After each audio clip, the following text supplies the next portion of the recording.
Hey, Caitlin, how are you this evening? Wonderful. How are you? Doing pretty well. It's just a standard Thursday, although it was a holiday today, so I didn't have any work today. I don't know if that meant anything for you. No, daycare No, does not close. daycare is all the time. Do All you the work on time. weekends as well with the No, daycare? No, I okay, I put an end to that. I that's said no good. way. So you have some time for writing and whatnot, perhaps. Kind of, yeah. Kind of. We'll use quotations because yeah, I'm the Very, same way. yes.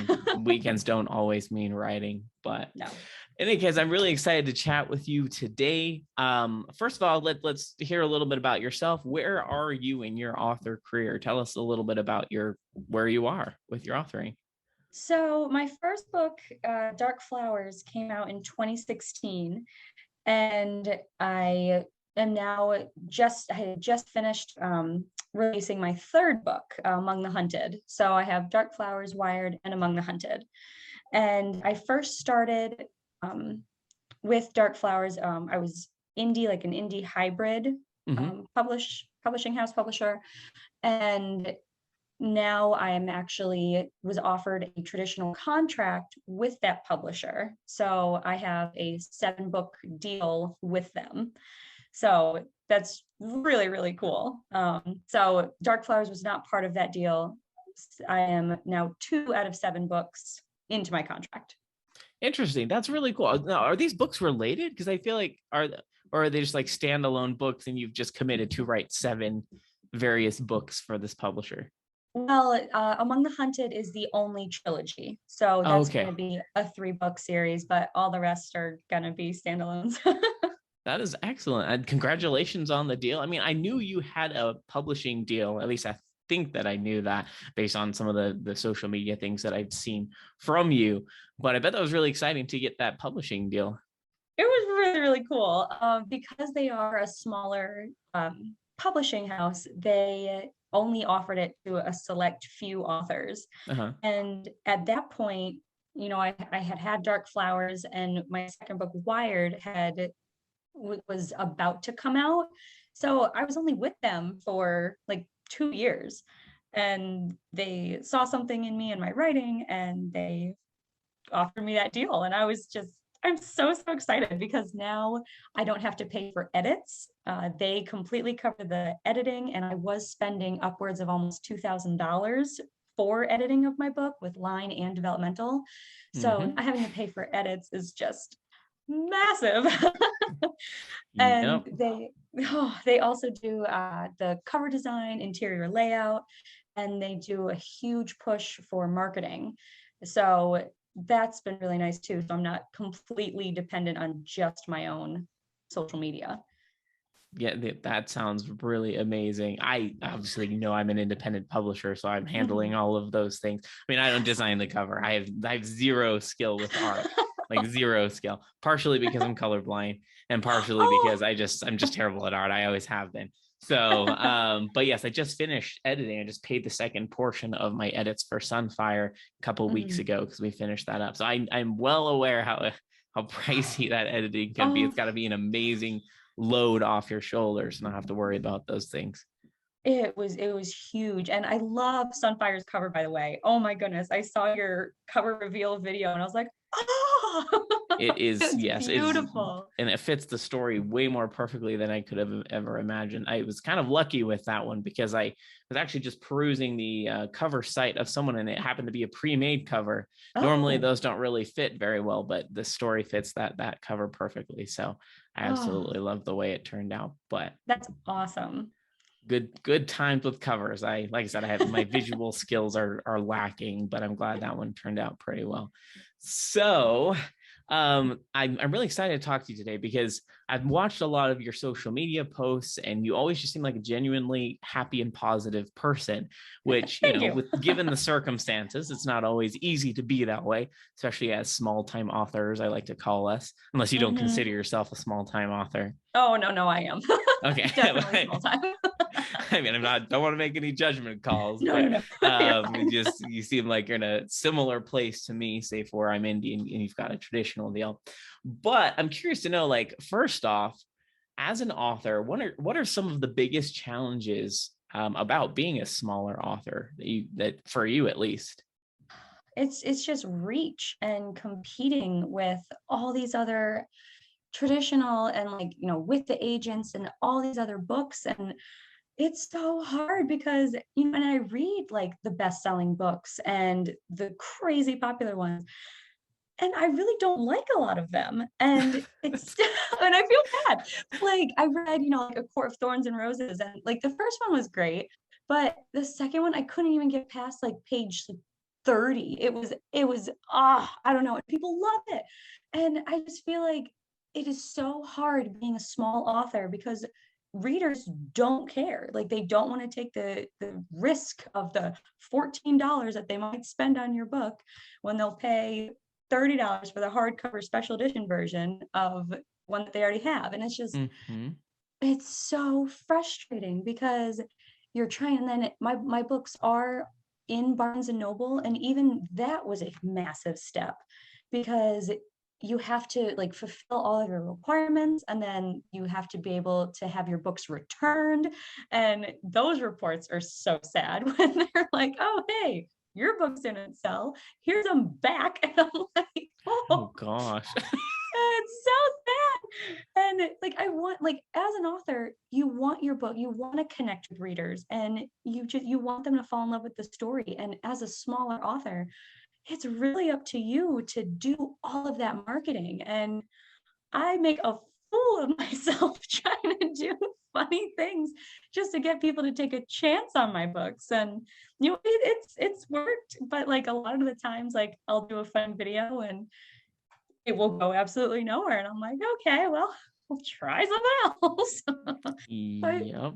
it feels like a circus sometimes. And it's like, and I have fun doing it, but it's exhausting at It the same really is time. though. Yeah, because I feel like I agree with everything you said. First of all, totally backing you on some of these traditionally published books not being super great. I won't name any titles lest any of my listeners, come at me with pitchforks. But I don't know if it's just because I have a more critical eye now that I've actually written and published books. Not that my books are the best. I mean, I Right. realize like, oh, okay, the elements of writing and fast paced versus slow paced.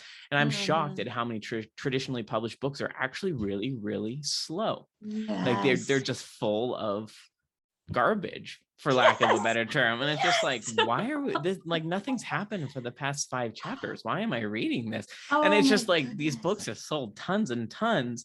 And yet, Yes. I've read some independently published books. My own books tend to move a little bit more quickly. And it's just like, well, Mhm. shoot, like, and they're selling tons, and I'm having a hard time selling one per month. Sometimes one Seriously. per week if I'm I lucky. I know. But yes, it can be like super, super challenging, which can be pretty really distracting for smaller authors to try to keep Mhm. writing, keep putting things out there when you just feel this discouragement and overwhelm from not selling anything despite your best efforts. Right. So, given what I've seen from your apparent positivity, even now, right, I can just tell you're a pretty uplifting and positive person. I'm curious to know, like, what ways, how do you keep positive? How do you keep moving forward despite all of these challenges? I've always been a super positive person. It sounds funny, but I just don't have time to be upset. Yeah, There's just, and like it's just I always, that like little saying that they have, it takes more muscles to frown.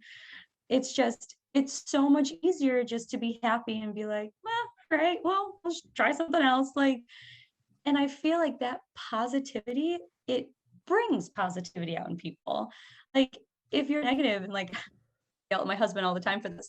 Like if he's grumpy, he brings down the entire mood of the house. mm, So I don't want to be like that. Like I'm trying to put myself out there, and like my books are dark. Like I write gritty fantasy, like it's dark. And it's always so funny because my coworkers, back from the credit union I worked at, they read my book Dark Flowers, and they came in the next day. They're like, what is wrong with you? And they were like, how does your husband sleep next to you at night? And it was just, my writing is so different than my personality. And I think it's because I'm always so upbeat and happy and just looking for, glass half full, that a lot of like my, exhaustion and, darker thoughts are streamlined right into my writing. So I have a really nice outlet for all that in my writing.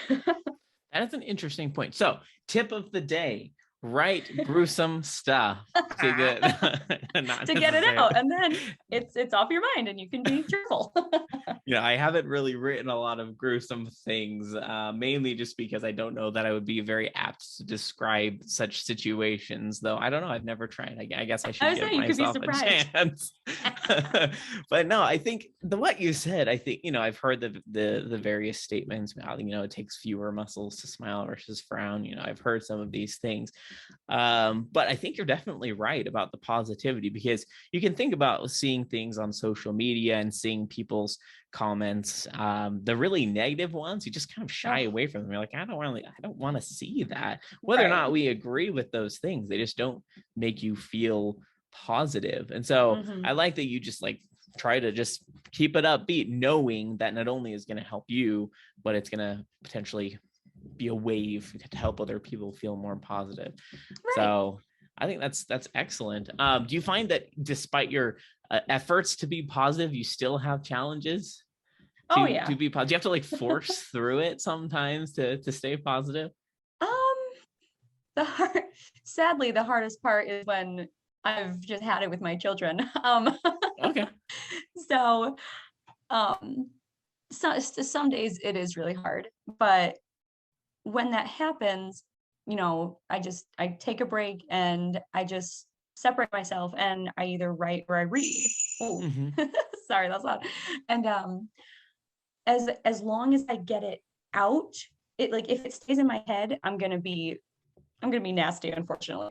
But once I get it out and write it out, then I'm fine because it's just such a smooth outlet in which to just empty all of the pent up like anxiety and frustration and anger that I get sometimes. And you know, sometimes I do get sad. Sometimes I wander into like, Goodreads area, and I know we should never do that, but Stay away from Goodreads. stay No, away. I totally get that. Yeah. And sometimes I just want to look like, and I don't mind bad reviews. Like, if you didn't like it, tell me so I can get better. It's just when people like completely trash you that I'm just like, oh, maybe I don't want to do this anymore. But then I'm just like, no, I don't care. I'm going to keep going.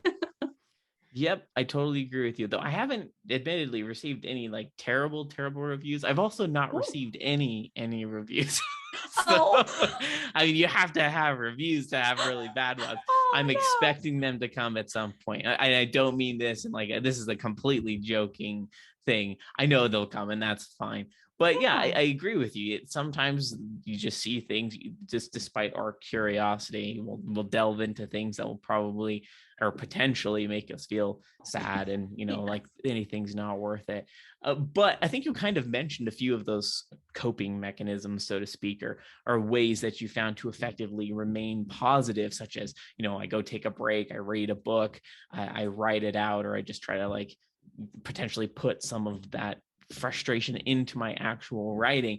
Yes. Are those generally the best methods that you employ to remain positive, or do you have any other methods to remain positive in your life, whether it be with authoring or raising children or whatever is going on, having the daycare? Well, it's really funny. It's tricky because we have to find, appropriate songs for daycare, but Yeah. I love hard rock, Okay. and we crank it up and we just dance. So a lot of physical activity. We'll go for a really good walk around the neighborhood, and it completely recenters you and helps you just like take that breath and just get away from the four walls or the screen or Mm-hmm. to just help you realize, okay, your problem isn't really that big. Like, take a step away. So cranking music has always been a big thing for me. Whenever I'm upset, I just crank it so I can't hear like my thoughts and just headbang a little bit. And then I feel so much better. That is, I don't often listen to a lot of hard rock, although Oh no. I have. A lot of the music that I listen to generally is relatively calmer things, only because I'm usually listening to music when I'm working. So it depends. Like when I'm working, I have a really brain intensive job. If I listen to something that's a little bit too chaotic, I can't focus on solving these really technical problems. But when I'm like working out the animals, if I'm not listening to an audiobook, that's when I listen to some of the more hard, fast paced, loud things, because it energizes me. So I totally get that. Yeah. I totally understand the effect that it can have on your mood, especially if you feel like you can move around. Though my wife thinks I'm a goofus when I dance around, I still do it regardless of what she thinks of me, because it's fun. Oh yeah, I'm a horrid dancer. I am as well. My wife doesn't even try, because she's just like, I don't want to look like an idiot. She sometimes does. Like if I can get her to dance, she'll laugh. But anyway, I get that. I think that's an excellent way to blow off steam, so to speak. I guess that's not we're not talking about anger. It's mostly just kind of sadness and frustration with efforts. Just pent up everything. Just indeed pent up. That is a good way to describe it. So I know that there's a lot of new authors potentially listening to this podcast, or maybe some long-term authors, but given that we all get discouraged, do you have any specific advice potentially for newer authors who might feel frustrated with their business as they're currently building it? It's funny because I was just talking to my husband about this, because sales aren't where I want them to be, and my social media platforms aren't as large as I'd like them to be. And it does get discouraging, especially when you see someone who's doing like the same thing you are and they take off. And you're like, well, why? Like, what am I doing wrong? And it's really hard not to take it so personally. But I mean, I just tell myself, maybe what I have is not for everybody. And maybe, I will find an audience. And it's so exciting because I just keep going, because then I will find that one reader who just absolutely connects with one of my stories. And then they go out and they buy all of them. And they're like, oh my gosh, you're one of my new favorite authors. And so I just, I do get, very discouraged sometimes. But I don't let it sit with me, because this person doesn't like me, but that's cool. This person might.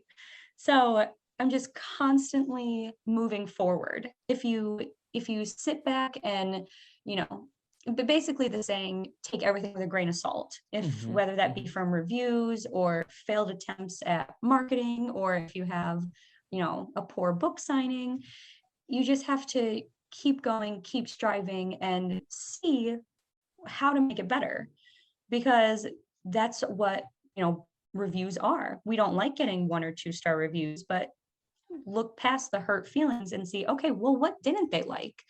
And take that into consideration when you're writing your next book, or if you want to go back and change it and do a different edition. So there's a whole bunch of different ways, and just trying not to make it feel like a personal attack on you, because it's not. And you just have to keep going. I think for me, I'm able to have such a thick skin because I come from a background of sales. I was a waitress for many, many years, and I worked as a perfume vendor. I was in college, and I was one of the people who like stood there and was like, oh, would you like to try this spray today? And everyone would be like, no, don't touch me, leave me alone, spray me. So that was me. And I am so used to hearing no. It doesn't even bother me or faze me anymore. I'm just like, okay, well, have a great day. I'm impressed with your background. I've been offered sales jobs a number of times, and I feel relatively sure that I do okay at them, probably excel. I just it's going to sound terrible, but I don't like dealing with people if I don't have to. So it's just the way it is. It's partially being introverted and partially I mean, as with my children, and my wife and I just don't really deal with crap, not in a negative way. It's just like, it's not worth my time kind Right. of way to approach it. That being said, I am a very kind person. I'm a very cordial. I'm pretty easy to work with. So I don't fight with people very often, but I definitely make um, my opinions known when a salesperson is trying to sell something to me. I can call out crap pretty well in a kind way. So anyway, the reason I say that, because when it comes to reviews and whatnot, I totally understand the frustration. And I like your point about, like, it's not a personal attack. And it did take me some time to get to that point. Like I said, I've never really received bad reviews, but there's been bad ratings. I don't know why. I guess people just don't like leaving reviews, 1-2 star ratings. And Right. then seeing those and thinking like, oh man, like, all I'm curious about is, why didn't they like it? Like, Just why tell didn't they me. leave it? Just tell me, right? Yes. And that just kind of eats at you, because you think, well, they didn't like it, which is, I'd be more okay with if they just told me why, right? But still, Right. things like that is also, you just kind of have to let it go and realize it's not a personal attack. Also, just like, to be completely frank, when it comes to social media presence and social media interactions, sometimes that negativity, that down feeling can come on you if you're not getting any interactions on your videos, which I know is stupid, because it's not from like a popularity standpoint, but more Right. from I can't sell books if people aren't seeing my stuff, right? Right. And so you just feel like you hit a wall. You're like, I'm doing my best Mm-hmm. efforts to sell things, and I just run into walls. You still make some pretty amazing content. I mean, it seems pretty clear that they're not quick 5-minute ditties. You like perform for some of these things. So and sometimes they don't go anywhere, and I can No. imagine that's probably frustrating, yet you keep doing it. I just keep Yep. seeing new videos. I keep seeing you putting a lot of time and effort into them, although you did have one video apparently go viral about Harry Oh, Potter. Apparently you just hit a topic that people care about or something. it was so random. And of course, it had nothing to do with my books. And I just posted it randomly. And oh my gosh, it blew up. It's at almost like 300,000 views. And I'm like, what is this? But of course, after that, like, whatever with the algorithm, none of my other stuff Mhm. afterward hit anything. Like, it was just like 30 views. I was just like, oh, okay. Yeah. I thought I was gonna get like this springboard into so many. I did get a lot of followers. I got like over 200 followers. I'm sure that that's gonna drop once they realize that it's not Harry Potter related Yeah. stuff. But so I mean, that was cool, and like my legs went up. But other than that, it was, and like every single comment was just people telling me I was an idiot. And no, you don't know how to, you don't know how to read. Reading comprehension is obviously your downfall. And I'm like, all right, guys, this is a joke. Like, I thought I was gonna post this. It was just like filler material. I don't know why it blew up, but It's like, this picks random things. Similar things have happened to me. It's just like, that's not really the video I wanted to go viral, but that's cool. Or whatever, right? It'll just take what we can get. right. But along these lines, talking about the videos you make and your positivity and keeping up with the TikTok, let's just say that, in terms of posting content. Why is it so important to you to stay positive? I know we've kind of touched on it briefly, but like, is there specific reasons for like your authoring business, just for life in general, that makes it important for you to stay positive all the time? It's mainly just life in general. This is just my personality. Mhm. And like I said before, I love making people smile. I like making people laugh. And especially like in this time with the pandemic. And Mhm. I feel like people have gotten maybe a little nastier lately Yeah. because of the pandemic. Like, just even calling people on the phone, like, I know in my area, there's like crazy work shortages, and people are really frustrated and angry that, we're dealing with all of this. We still have masks, like the kids in school, like we can't gather like we want to, we can't play like we want to. Mhm. So I think it's just a general thing. And my whole life, people have told me I remind them of Minnie Mouse. And Oh, interesting. yeah, and I'm totally fine with that. Like, I don't mind. Like, I would rather someone walk away, especially like for my authoring, like when they come to my table. And it's so funny because when I do craft fairs, I walk by and all I see are people just like the vendors just staring at their phone. Like, they Mm-hmm. don't make eye contact with anybody. Like, when I go to a craft fair, I have my books all set up and I have a notebook and I just write ideas or I'm just writing. And every single time a person walks by, I stop what I'm doing, I make eye contact, and I smile. And that just, it brings people right over to the table. It's inviting. The power of a smile is so amazing and shouldn't be underestimated, because it welcomes people in and it breaks down that wall, because people's initial reaction is to just be, oh no, I'm just gonna look. No, I don't want to talk to anybody. But why don't you want to talk to anybody? And coming from a sales background, it's not like I'm shoving my books down people's throats. I'm just saying, oh, well, what do you like to read? And what's your favorite genre? And like, we'll talk about, certain books that we liked, ones that I couldn't stand, and it develops that common ground with people. And the thing that I'm really working on is appealing to more readers rather than authors, because I've been told that's how to grow like your followers and your base. Because it's awesome. But it's so hard because I love doing all the author content because it's funny and it's relatable. But the authors aren't really the ones who are going to buy your book. The readers are. And Mm-hmm. that's where I'm struggling, is with connecting with more readers. Mm-hmm. So just working on that. I don't know if I I'm answered totally. that question. No, you did. Well, you 100% answered the question. And I agree with everything that you said. And I myself, I think I tended to be a little bit more of a positive person in my early years. Not that I'm not a positive person now, I am. But like, I really like making friends, which, as you said, during the pandemic is really challenging. So doing a podcast like this is just so beneficial to me, because I've just met a lot of amazing people that I've seen on social media, and we keep up conversations over time. Yeah. But yeah, I totally understand the power of positivity and just being a friendly person in general. For some reason, when you're talking about smiling at people at the craft fairs, I'm imagining, like, hey, come over here and buy these books about people dying, right? Saying that with a smile. It just seems a tad bit You ironic. should you should see my table. So with dark flowers, there's silver fairies. So I actually spray painted Barbies silver and I like bleached out their eyes, and they're just super creepy on my table. But it brings people over and it starts a conversation. They're like, oh my God, that's so weird. There's people who love it and hate it. So I'm trying to That's find the love amazing. it.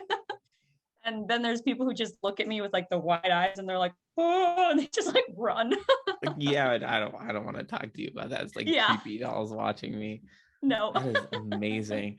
Well, I appreciate you joining me today. I really enjoyed this conversation. Hopefully, we can all be a little bit more positive throughout our days. But before we go, I'd love to hear, where can people tell us where we can find you? Where can we find your books? More information about you, even whatever you'd like to Sure. share.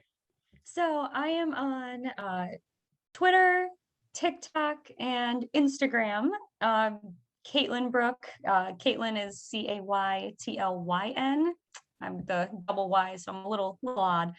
But you can find me on all those social media platforms, and you can find my books on Amazon as well as bhcpress.com and Barnes and Noble.